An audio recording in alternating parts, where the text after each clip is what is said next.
नमस्कार साथियों, स्वागत है आप सभी का आपकी अपनी पाठशाला पर। मैं हूं अंकित अवस्थी, आप हैं मेरे साथ में रियल न्यूज एंड एनालिसिस में। साथियों, आप में से मेरे बहुत सारे मित्र इस 16 तारीख को रविवार के दिन यूपीएससी का प्रीलिम्स एग्जामिनेशन देने जा रहे हैं। यूपीएससी का प्रीलिम्स एग्जामिनेशन जो नहीं देने जा रहे हैं वो जान लें कि ये बच्चे जो आपके साथ वाले हैं जो यूपीएससी का प्री इस बार लिख रहे हैं, ये एक दिन में 2 एग्जाम लिखेंगे, एक सुबह और एक शाम। एक सवाल 100 सवालों का, एक 80 सवालों का। जब ये पेपर लिखेंगे 16 तारीख को, उसके बाद जो परिणाम आएगा उसके आधार पर क्वालिफाई हुए लोग 20 सितंबर को अपना मेंस लिखेंगे।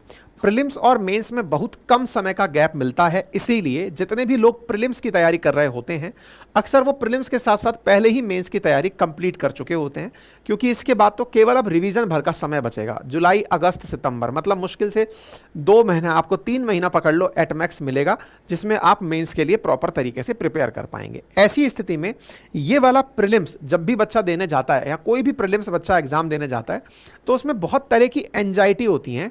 एंजाइटी के साथ साथ इतनी सारी अपेक्षाएं समाज की उससे जुड़ी होती हैं। कई बार बहुत सारे फर्स्ट टाइमर एग्जाम देने जा रहे होते हैं, कई लोग कई बार अटेम्प्ट देकर के एग्जाम देने जा रहे होते हैं। हर किसी में अपने तरीके के सवाल जवाब दिमाग में चल रहे होते हैं। आज का सेशन उस बच्चे के लिए है जो इस बार एग्जाम लिखने जा रहा है। क्या करे क्या ना करे, मैं आपको ये नहीं बताऊंगा कि कितने घंटे पहले पहुंचो, क्या करो, ये सारे इंस्ट्रक्शंस आपकी किताब पर लिखे हुए हैं, लेकिन पेपर देते समय क्या थॉट प्रोसेस रखें ये बस मैं आपके साथ साझा कर सकता हूं। बच्चों, जब साल भर आप लोग पढ़ाई करते हो तो इसी दिन के लिए पढ़ाई करते हो। ऐसी स्थिति में साल भर की प्रिपरेशन को एक दिन में आपको वापस से रिकॉल करके वहां जवाब लिखकर आना है। इसका मतलब साल भर जो भी ज्ञान आपने लिया उसका अति उत्तम प्रदर्शन जो है वो आपको एग्जामिनेशन हॉल में करना है। एग्जामिनेशन हॉल में अपने ज्ञान के प्रदर्शन में कई बार आपको निराशा भी इसी बात की होती है कि मैंने साल भर ये पढ़ा था, क्वेश्चन के समय मुझे याद क्यों नहीं आया। साथियों, इस बात के लिए अपने आप को मत कोसना कि कोई सवाल आपको याद ना आए। इसका अर्थ यह भी हो सकता है कि आप अत्यधिक तनाव में हैं इसलिए आपको याद नहीं आ रहा, या फिर आपके रिवीजन में संभवतः कोई कमी रह गई है जिस कारण से आपको वो क्वेश्चन याद नहीं आ रहा। लेकिन एग्जामिनेशन में कभी भी ऐसा नहीं होगा कि आपका पढ़ा हुआ गलत हो जाए। कई बार बहुत से बच्चे एग्जामिनेशन हॉल से निकल कर आते हैं और कहते हुए पाए जाते हैं, अरे यार ये क्वेश्चन आता था, आते हुए भी गलत हो गया। वो जो आते हुए भी गलत हुआ ना, वो असल में आपके रिवीजन के अभाव में गलत हुआ, नॉलेज के अभाव में नहीं। आप लास्ट टाइम उसको जाकर रिवाइज नहीं कर पाए। आप पेपर में जब टिक कर रहे थे, गोले भर रहे थे, असल में उस समय भी आप पूरी तरह से सजग थे।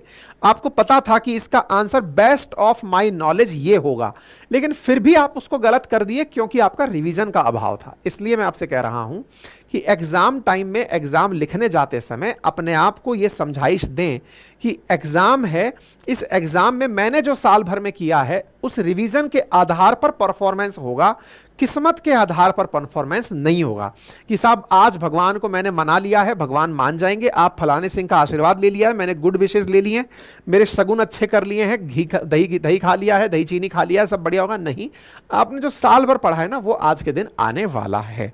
तो पहला तो अपने अंदर से एंजाइटी इस बात की खत्म करो जो आज कल में आप लोगों ने बना लिया ना कि आए राम मेरा पेपर हो रहा है अब मैं क्या करूं।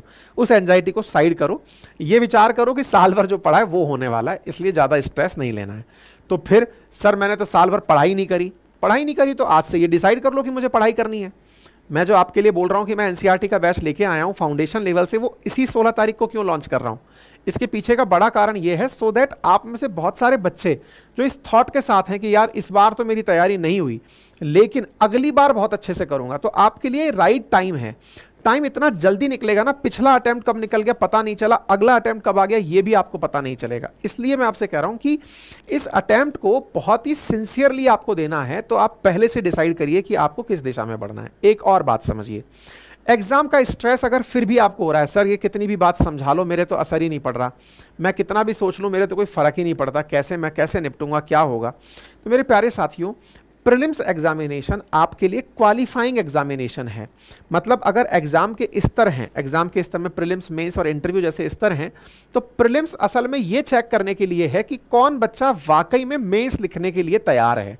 तो जितने सारे लोग एग्जाम में एंट्री किए उनमें से एक तरह से छान कर साइड में निकालने के लिए सीरियस फेलोज को इस एग्जाम को लिया जाता है, जिसमें जीएस का पेपर और सीसेट का पेपर आप लोगों से लिया जाता है। जहां एक और जीएस के पेपर के अंदर आपसे history, geography, polity, economy, science, environment, current affairs, international relations ये पूछे जाते हैं, वहीं सीसेट के पेपर के अंदर आप लोगों से इंग्लिश के कॉम्प्रीहेंशन, रीजनिंग जैसी चीजें पूछी जाती हैं। ठीक है, पेपर जब आप लिखने जाते हैं तो उस पेपर के अंदर एक्सपेक्ट किया जाता है कि लगभग 9 से 10 लाख बच्चे एग्जाम का फॉर्म भरे होंगे, तो कम से कम 4 से 5 लाख बच्चे एग्जाम देने भी आ जाएंगे। लगभग 50% लोग पेपर देने पहुंच ही जाते हैं। अब पेपर देने तो पहुंच गए, लेकिन अब मुसीबत यह है कि साहब मैं सोच रहा हूं कि मैं उन 10-15 हजार लोगों में आ जाऊं जो कि प्री क्वालिफाई कर रहे हों। बिल्कुल सही बात है, आप पढ़ाई किए होंगे तो डेफिनेटली क्वालिफाई कर जाएंगे, लेकिन फिर भी आप बहुत ज्यादा ओवर थॉट में रहने लगते हैं। ओवर थॉट किस बात का? मेरा क्या होगा। आज में अगर आप जी रहे हैं तो आपको क्या होगा ये वाली चीज परेशान नहीं करेगी।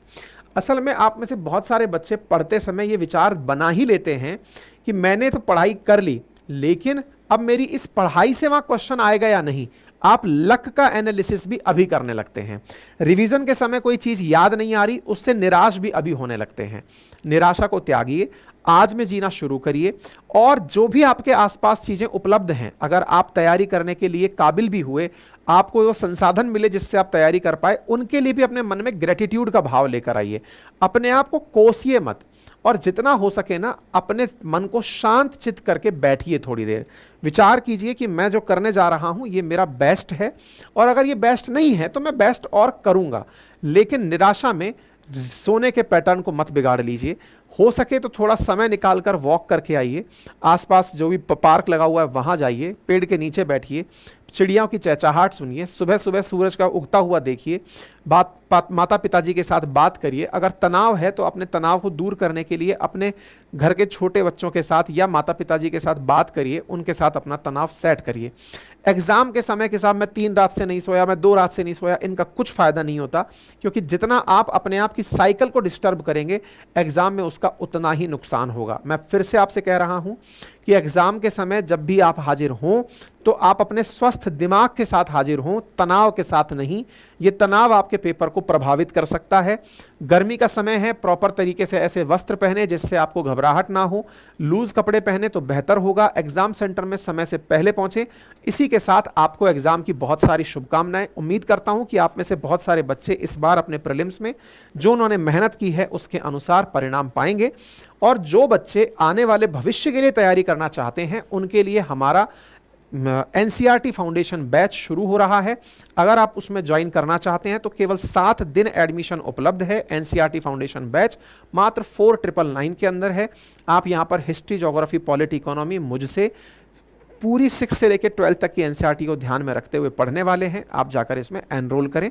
सीटें सीमित हैं, समय सीमित है। जो भी इसमें एनरोल होना चाहें हमारे एप्लीकेशन जिसका लिंक कमेंट बॉक्स में दिया है वहां से अपने आप को एनरोल कर सकते हैं। आपका समय शुभ हो। धन्यवाद।